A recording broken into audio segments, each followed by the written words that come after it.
حضور علیہ الصلوۃ والسلام نے مشرکین مکہ کو بڑے بڑے معجزات دکھائے۔ سب سے بڑا معجزہ یوں انگلی کی ہے اور چاند کے دو ٹکڑے کر دیے۔ مشرکین مکہ نے اپنی آنکھوں سے دیکھا ہے کہ چاند دو ٹکڑے ہو، ایمان نہیں لے گیا۔ آپ علیہ الصلوۃ والسلام کی ہاتھ مبارک میں کنکریاں، ابو جہل کہہ رہا ہے کہ اگر یہ پڑھ لے کلمہ میں ایمان لاؤں گا۔ کنکریاں کلمہ پڑھ رہی ہیں لیکن وہ پھر بھی ایمان نہیں لا رہے۔ مبارک ہو بیٹی ملی ہے۔ جب بیٹی کی صدا آئی تو ان کا چہرہ سیاہ ہو۔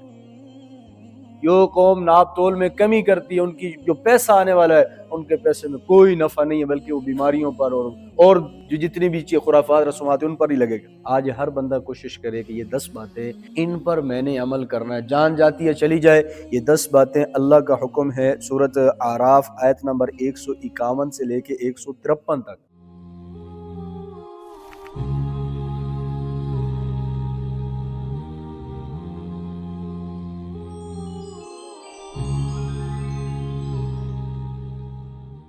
آج 8ویں پارے کا خلاصہ ہے اور اس کے اندر 2 چیزیں ہیں۔ ایک تو سورۃ انعام کا بقیہ حصہ ہے اور پھر سورۃ اعراف کا ابتدائی حصہ اس میں ایڈ ہے۔ جو سورۃ انعام کا بقیہ حصہ ہے اس میں 4 باتیں۔ سب سے پہلے اس میں بات ہے اللہ کے نبی علیہ الصلوۃ والسلام کو اللہ تسلی دے رہے ہیں۔ کس بات کی تسلی دے رہے ہیں؟ حضور علیہ الصلوۃ والسلام نے مشرکین مکہ کو بڑے بڑے معجزات دکھائے۔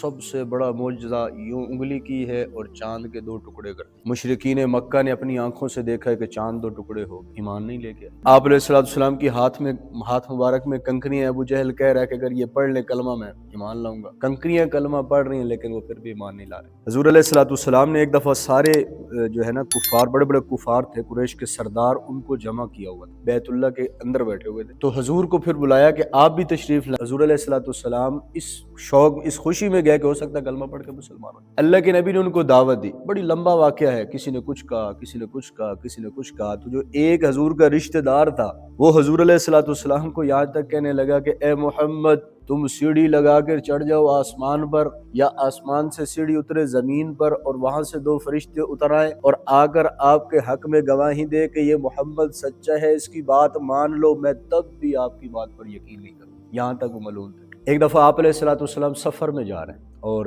ایک جگہ پڑاؤ کیا، ٹھہرے، ایک دیہاتی آ گیا۔ آپ نے انہوں دعوت دی، کلمہ پڑھ کے مسلمان ہوئے۔ انہوں نے کہا اے محمد، حیات الصحابہ جلد غالباً 2 میں یہ واقعہ ہے، اے محمد صلی اللہ علیہ وسلم، وہ جو سامنے درخت ہے اگر وہ گواہی دے دے میں کلمہ پڑھ کے مسلمان ہوں۔ درخت تو پہاڑ کے دوسرے کنارے سے زمین کو چیرتا آیا حضور علیہ الصلوۃ والسلام کے سامنے، 3 مرتبہ کلمہ پڑھا، اللہ کی وحدانیت کی، اللہ کے نبی علیہ الصلوۃ والسلام کی رسالت کی گواہی دی ہے، پھر زمین چیرتا ہوا اپنی جگہ پر چلا گیا۔ آپ نے پوچھا اب بتاؤ، کہا میں سوچ کر بتاؤں گا۔ یعنی اتنے معجزات ہیں جن کا شمار کرنا بھی مشکل، سینکڑوں کی تعداد میں اللہ کے نبی علیہ الصلوۃ والسلام نے ان کو معجزات دکھائے، لیکن اس کے باوجود مشرکین مکہ لا الہ الا اللہ محمد رسول اللہ نہیں پڑھے، اقرار نہیں کیا۔ ضد میں، عناد میں، تکبر میں، کہیں بادشاہت سرداری سامنے آتی تھی تو کہیں پر قوم قبیلے والوں کا نام سامنے آتا تھا، انہوں نے کلمہ نہیں پڑھا۔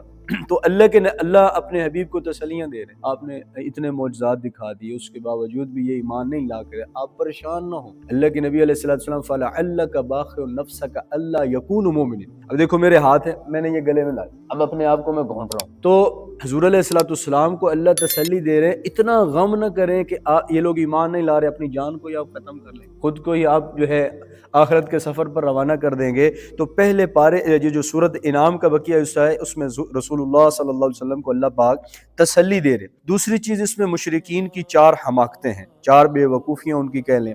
سب سے پہلے تو یہ لوگ چھپائے جو ان کے جانور ہوتے تھے ان میں سے اللہ کا بھی حصہ مقرر کرتے تھے اور ان میں سے بتوں کا بھی حصہ مقرر کرتے تھے۔ اب ہوتا یوں تھا کہ اگر اللہ کے حصے میں سے کچھ بتوں کی طرف آ جاتا تو یہ کچھ نہ کہتے، خاموش ہو جاتے۔ اگر بتوں کا کوئی حصہ اللہ کے کھاتے میں چلا جاتا جنہوں نے بنایا ہوتا تھا تو اس پہ یہ سیکھوا ہوتے، یہ ادھر کیوں گیا، یہ ادھر کیوں گیا۔ تو اس پر اللہ نے ان کو ڈانٹا کہ یہ بتوں کے نام پر تو کر رہے ہیں، میرے نام پر بھی کر رہے ہیں، لیکن جب میری طرف ان کا کوئی حصہ آ جاتا ہے تو پھر یہ کہہ رہے ہوتے ہیں جی ادھر کیوں چلا گیا، بتوں کی طرف ہونا چاہیے تھا، ہم نے طے کیا ہوا ہے۔ دوسری چیز جو دور حاضر کے اندر بھی ہے، اس دور کے اندر یہ حکم دیا جا رہا تھا کہ اپنی اولاد کو فقر کے ڈر سے مت قتل کرو۔ ہوتا یوں تھا کہ جس کے ہاں کوئی بیٹا ہوتا، بیٹی ہوتی، بعض ایسے فقیر ہوتے یار اب ان کو کھلائیں گے کہاں، پلائیں گے کہاں سے، جبکہ اللہ کا وعدہ ہے وَمَا مِن دَابَّةٍ فِي الْأَرْضِ إِلَّا عَلَى اللَّهِ رِزْقُهَا، جتنے بھی چوپائے چل رہے ہیں زمین کے اوپر، جو بھی جانور ہیں، انسان ہے، سب کی خوراک، سب کا کھانا اللہ کے ذمہ۔ تو اس دور کے اندر یہ حکم دیا جا رہا تھا کہ اپنے بچوں کو فقر کے ڈر کی وجہ سے قتل مت کرو۔ اس دور تو اتنی آسائشیں بھی نہیں تھی، آج تو بطریق اولا اس پر عمل کیا جا سکتا ہے جب ہر طرف آسائشیں ہی آسائشیں، دنیا کی فراوانیاں ہی فراوانی ہے، اور دسترخوان بھرے ہوتے ہیں، جو جی کوئی ایسا نہیں ہوگا جو آج کے دور میں بھی جو ہے بھوکا سو رہا ہو، یعنی کچھ نہ کچھ اللہ انتظام ہوتا ہے، وہ کھاتا ہے تبھی آرام کرتا ہے۔ اولاد جو ہے بہت بڑی نعمت ہے اللہ کی، اور اتنی اس دور میں جہالت تھی۔ ساسا بن ناجیہ واقعہ یاد آیا، ساسا بن ناجیہ رضی اللہ عنہ صحابی رسول تھے، اللہ کے نبی علیہ الصلوۃ والسلام کے پاس آئے اور آ کر عرض کی کہ یا رسول اللہ میں کلمہ پڑھنا چاہتا ہوں۔ آپ نے فرمایا کلمہ پڑھ لو۔ انہوں نے عرض کی میری ایک ایسی نیکی ہے، مجھے لگتا ہے میری اسی نیکی کی وجہ سے اللہ مجھے اسلام کی دولت سے نواز رہے ہیں۔ آپ نے پوچھا ساسا کون سی ایسی نیکی ہے جس کا تمہیں گھمنڈ ہے اور کہہ رہے ہو کہ اس کی وجہ سے مجھے کلمہ ملا ہے؟ ساسا بن ناجیہ نے عرض کی یا رسول اللہ مکہ کے اندر جب میں تھا تو میری 2 اونٹ گم ہو گئے، ان کو تلاش کرتے کرتے کرتے میں جنگل میں جا پہنچا۔ جنگل میں پہنچا تو ایک بوڑھا آدمی، جیسے وہ ریوڑ کے سامنے انسان بیٹھا ہوتا ہے، اونٹ چر رہے ہیں، ان کے سامنے بیٹھا ہوا ہے اور میرے 2 اونٹ بھی ان اونٹوں کے درمیان میں نے اس سے کہا بھائی یہ 2 اونٹ میرے ہیں۔ اس نے کہا آپ کے ہیں تو آپ لے جاؤ۔ میں جب اونٹ لیے تو قریب خیمہ لگا ہوا تو اس میں جیسے انسان درد میں نہیں آواز نکالتا، آواز آئی۔ میں نے بوڑھے سے پوچھا کون ہے؟ میں بھی وہیں بیٹھ گیا۔ عرب تو مہمان نواز ہیں، جلدی جلدی پانی بھی آ گیا، اور اس کے بعد جو ہے کھجوریں بھی میری مہمان نوازی میں رکھ دی انہوں نے۔ میں نے پوچھا اندر کیسی آواز ہے خیمے میں؟ انہوں نے کہا کہ میری بیٹی جو ہے نا وہ بچہ جننے کے قریب ہے، ولادت کا وقت قریب ہے۔ تو کہا جیسے وہاں ماحول تھا کہ بیٹی ہونی دفن کرنا، بیٹا ہونا اس کی پرورش کرنی۔ میں نے پوچھا اگر بیٹی ہوئی تو کیا کرو گے؟ اس نے کہا بیٹی ہوئی تو میرا سر ناک کٹ جائے گی، میں تو داماد کے سامنے منہ اٹھانے کے قابل نہیں رہوں گا۔ بیٹی ہوئی تو میں تو اس کو دفن کروں گا، اور اگر بیٹا ہوا میرا سر فخر سے بلند ہوگا، میں داماد کے سامنے بھی خوشی سے سر اٹھا سکوں گا، قوم قبیلے والوں میں بھی خوشیاں منا سکوں گا۔ تھوڑی دیر کے بعد اندر سے آواز آئی، دائی تھی وہاں، مبارک ہو بیٹی ملی ہے۔ جب بیٹی کی صدا آئی تو ان کا چہرہ سیاہ ہو۔ اس نے پوچھا کہ اب بتاؤ اب کیا کرو گے؟ انہوں نے کہا میں تو بھائی بیٹی کو دفن کروں گا۔ اچھا، انہوں نے کہا ایک شرط، ایک سودا کرتے ہیں۔ کہا انہوں نے کہا یہ 2 اونٹ لے لو، بیٹی مجھے دے دو۔ اس نے کہا نہیں، ایک شرط یہ ہے کہ میری شرط یہ ہے کہ جو تیسرے جس اونٹ پہ تم آئے ہو یہ بھی مجھے دو، 3 اونٹ دے دو، اس کے بعد یہ جو بیٹی لے جاؤ۔ انہوں نے کہا ٹھیک۔ 3 اونٹ لیے اور بیٹی کو لی۔ ساسا بن ناجیہ عرض کرتے ہیں یا رسول اللہ میں نے ان کے گھر لایا، اپنے گھر لایا۔ یوں میں عرب قبائل کے چکر لگاتا تھا، جہاں کہیں بیٹی پیدا ہوتی میں وہاں 3 اونٹ دے کے بیٹی کو لے لیتا۔ یوں کرتے کرتے اس وقت میرے گھر کے اندر 300 بچیاں پرورش پا رہی ہیں۔ اللہ کے نبی علیہ السلام کی آنکھوں سے آنسو جو روئے جا رہے۔ آپ نے فرمایا ساسا تیری اس نیکی کی وجہ سے اللہ نے تجھے دنیا کے اندر اسلام کی دولت سے نوازا، اور آخرت میں خزانوں کے دروازے اللہ کھول کے فرمائیں گے ساسا آج جو اٹھانا ہے اس میں سے اٹھا لیا۔ تو اس دور کے اندر جو ہے یہ حکم دیا جا رہا تھا کہ اولاد کو فقر کے ڈر سے قتل مت کرو، آج تو بطریق اولا آسائشیں ہیں۔ اور تیسری چیز اس کے اندر چھپاؤں کی 3 قسمیں کر رکھی تھی ان مشرکین نے۔ ایک جو ہے ان کے پیشواؤں کے لیے مخصوص تھا، دوسرا وہ جن پر سوار ہونا ممنوع تھا، تیسرا وہ جنہیں غیر اللہ کے نام پر ذبح کرتے تھے۔ تو اللہ نے اس پر تنبیہ کی کہ جو بھی کرنا ہے اللہ کے لیے کرنا ہے، کسی اور کے لیے نہیں کرنا۔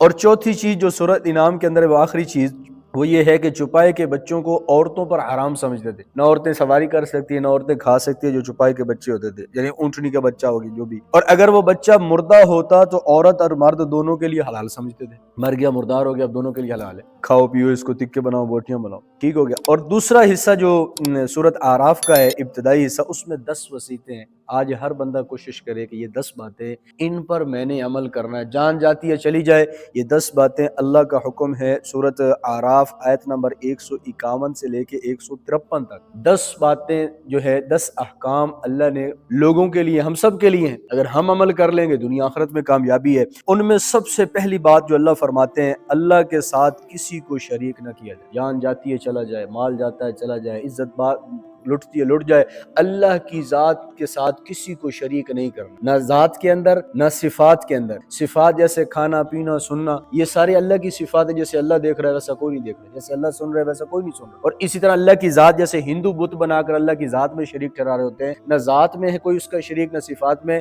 فرمایا قیامت کے دن ہر ایک کی بخشش ہو جائے گی، ان اللہ لا یغفر ان یشرک بہ ویغفر ما دون ذلک لمن یشاء، اللہ سب کی بخشش کر دیں گے، مشرک کی قیامت کے دن بخشش نہیں ہوگی۔ دوسرا فرمایا ماں باپ کے ساتھ اچھا سلوک کیا جائے۔ قرآن کے اندر جہاں اللہ نے اپنی عبادت کا حکم دیا ہے وَاعْبُدُوا اللَّهَ وَلَا تُشْرِكُوا بِهِ شَيْئًا وَبِالْوَالِدَيْنِ إِحْسَانًا، اپنی عبادت کے حکم دیا ہے، ساتھ والدین کا تذکرہ، والدین کا آخری لفظ وَلَا تَقُل لَّهُمَا اُفٍّ، والدین کو اف تک نہ کرو۔ کتنے ایسے واقعات آتے ہیں، جہاد کے لیے اجازت دیجیے، اپنے ماں باپ کی خدمت، جہاد جیسا بڑا عمل، لیکن والدین کو ضرورت ہے، کہا جاؤ پہلے والدین کی خدمت، تو اماں ابا کی خدمت کرنا۔ تیسری چیز اولاد کو قتل نہ کیا جائے، جس کی میں نے تفسیر تھوڑی سی عرض کر دی۔ اور چوتھی چیز برائیوں سے اجتناب کیا جائے۔ برائی، غیبت سن رہے ہیں، گانا سن رہے ہیں، یہ برائی ہے۔ جھوٹ بول رہے ہیں، یہ برائی ہے۔ دھوکہ دے رہے ہیں، یہ برائی ہے۔ بد نظری کر رہے ہیں، یہ برائی ہے۔ دل و دماغ پر غلط تصورات چل رہے ہیں، غلط سوچ و فکر سوار ہو گئی، یہ برائی ہے۔ ہاتھ پاؤں ظلم کی طرف اٹھ رہے ہیں، یہ برائی ہے۔ کسی رشتہ داروں کے ساتھ قطع تعلق ہی کر رہے ہیں، یہ برائی ہے۔ ہر وہ کام جو برا ہے، شریعت نے منع کیا، وہ برائی ہے، وہ اچھا نہیں ہو سکتا، اور وہ شیطان کا راستہ ہے، رحمان کا راستہ نہیں۔ اور پانچویں چیز فرمایا کہ ناحق قتل نہ کیا جائے، اس کی تفسیر بھی پہلے عرض کر چکا ہوں۔ اور چھٹی جو ہے یتیموں کا مال نہ کھایا جائے، کسی یتیم کا ناحق مال نہ کھائے، کسی کا بھی نہیں کھانا چاہیے، پھر خاص کر یتیم ہو تو یہ ڈبل گناہ میں انسان لکھا جاتا ہے، تو کسی کا ناحق مال نہیں کھانا چاہیے۔ آگے فرمایا ناپ تول پورا کیا جائے، جب ناپ تول کر کے دے رہے ہو تو کیا کرو، پورا کرو۔ قوم شعیب بہت بڑی تجارت تھی ان کی، لیکن ناپ تول میں کمی کرتی تھی، پورا تول کے نہ دینا۔ آج کل نا مارکیٹ کے اندر وہ ترازو ایسے آگے کا جس طرف رکھنا ہوتا ہے سامان، سیب رکھنے ہیں، جو بھی چیز تولنے کے لیے رکھنی ہے، اس کا وزن کم کیا ہوتا ہے پہلے سے، یعنی زیادہ کیا ہوتا ہے، اور ادھر سیب جو چیز رکھی جا رہی ہے وہ کم آئے گی۔ 1000 گرام ہوتا ہے نا، اس میں سے 900 گرام چیز ہوگی، 100 گرام اوپر ان کا اپنا پہلے وزن کیا ہوا، یا نیچے وہ کوئی مقناطیس لگایا ہوا ہوگا، یا نیچے کوئی اور چیز لگائی ہوگی۔ فرمایا جو قوم ناپ تول میں کمی کرتی ہے، اللہ کا عذاب ان پر مسلط کر دیا جاتا ہے۔ جو قوم ناپ تول میں کمی کرتی ہے، ان کی جو پیسہ آنے والا ہے، ان کے پیسے میں کوئی نفع نہیں ہے، بلکہ وہ بیماریوں پر اور جو جتنی بھی چیز خرافات رسومات ہیں ان پر ہی لگے گا۔ اور پھر فرمایا بات کرتے وقت انصاف کو مد نظر رکھا جائے، ہر معاملے میں انصاف کرے۔ یہ نہیں کہ یہ میرا باپ ہے تو میں اس کے مقابلے میں کیسے بات کر سکتا، اگر وہ ظالم ہے تو اس کی بجائے مظلوم کا ساتھ، یہ میرا رشتہ دار ہے میں کیسے انصاف کی بات کر سکوں، ہر ایک کے ساتھ انصاف کی بات کرنا۔ اور نویں چیز فرمائی کہ اللہ تعالیٰ کے عہد کو پورا کیا جائے، جو اللہ سے وعدہ کیا ہے تیری بندگی کرنی ہے، الست بربکم، تم سب کا رب نہیں ہو، قالوا بلا، بے شک آپ ہی ہمارے رب ہیں، اس عہد کو پورا کیا جائے۔ اور عہد پورا ہوگا اللہ کے ہر حکم کو رسول اللہ صلی اللہ علیہ وسلم کے طریقے کے مطابق پورا کیا۔ اور آخری بات فرمایا صراط مستقیم ہی اتباع کی جائے، صراط مستقیم کی اتباع کی جائے۔ اور صراط مستقیم کیا ہے؟